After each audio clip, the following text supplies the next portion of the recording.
বিশ্ব অর্থনীতির অস্থিরতা আর রাজনৈতিক খুঁতখুঁতে পরিস্থিতির মধ্যে স্বর্ণ হয়ে উঠেছে সময়ের সবচেয়ে নির্ভরযোগ্য সম্পদ। আর এই বাস্তবতায় সম্প্রতি বিশ্ববাজারে স্বর্ণের দাম বাড়ছে লাফিয়ে লাফিয়ে। কিন্তু এর পেছনের কারণ কি? সাধারণ মানুষের চোখে মনে হতে পারে ডলারই আজকের বিশ্বের অর্থনীতির নিয়ন্ত্রণকারী।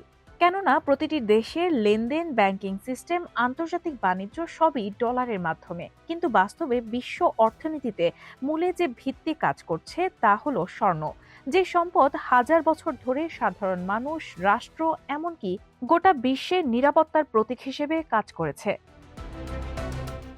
স্বর্ণের দাম বাড়ার মূল কারণ হলো কেন্দ্রীয় ব্যাংকগুলোর ক্রয়, এক্সচেঞ্জ ট্রেডেড ফান্ডের চাহিদা, ডলারের দুর্বলতা এবং মার্কিন চীনের বাণিজ্য যুদ্ধের মতো ভূরাজনৈতিক অস্থিরতা। যখন বিশ্বের যুদ্ধ, সংকট বা মহামারী দেখা দেয়, বিনিয়োগকারীরা ডলার কিংবা ব্যাংকের হিসাবের পরিবর্তে স্থায়ী সম্পদের দিকে ঝুঁকে যায়।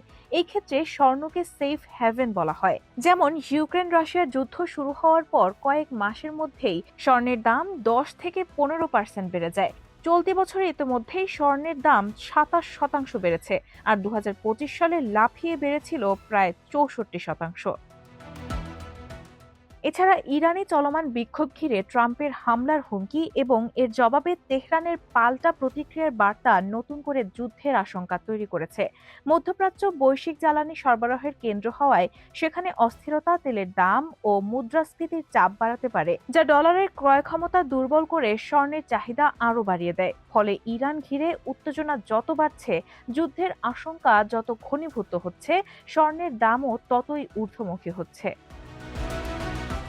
গত বছর সোনার দাম বৃদ্ধির একটি বড় কারণ ছিল কেন্দ্রীয় ব্যাংকগুলোর ব্যাপক কেনাকাটা। বিশ্লেষকরা মনে করছেন চলতি বছরেও এই ধারা বজায় থাকবে। গোল্ডম্যান সাকসের পূর্বাভাস অনুযায়ী উদীয়মান অর্থনীতির কেন্দ্রীয় ব্যাংকগুলো প্রতি মাসে গড়ে 60 মেট্রিক টন সোনা কিনতে পারে। পোল্যান্ডের কেন্দ্রীয় ব্যাংকের কাছে গত বছরের শেষ নাগাদ 550 টন সোনা মজুদ ছিল। এবছর এটি 700 টনে নেয়ার লক্ষ্য রয়েছে বলে জানিয়েছেন ব্যাংকটির গভর্নর আদাম গ্লাপিনিস্কি।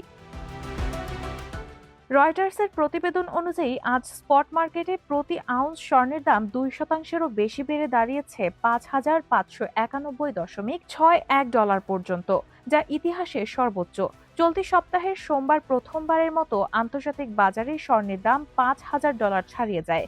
শুধু এই সপ্তাহেই স্বর্ণের দাম বেড়েছে 10%-এরও বেশি। এদিকে এই ধারাবাহিকতার কুফল ভোগ করছে বাংলাদেশের মতো উন্নয়নশীল ছোট দেশগুলো। আকাশচুম্বী দামের কারণে দেশীয় বাজারগুলোতে স্বর্ণের বেচাকেনা প্রায় 30% হ্রাস পেয়েছে। আমদানি খরচ ও ডলারের ঊর্ধ্বমুখী বিনিময় হার স্বর্ণের দাম বাড়াচ্ছে, যা মূল্যস্ফীতি ও চলতি হিসাবের ঘাটতিও বাড়াতে পারে। আর এই অস্থিতিশীলতার মধ্যে আন্তর্জাতিক বাজারে যদি স্বর্ণের দাম $5,000 ওপরে স্থিতিশীল থাকে বা আরো বাড়ে, তাহলে দেশের বাজারে ভরি 3 লাখ টাকা ছড়ানোর চাপ আরো জোরালো হবে বলে ধারণা করছেন বিশেষজ্ঞরা। রায়হানা হক মুন, RTNN।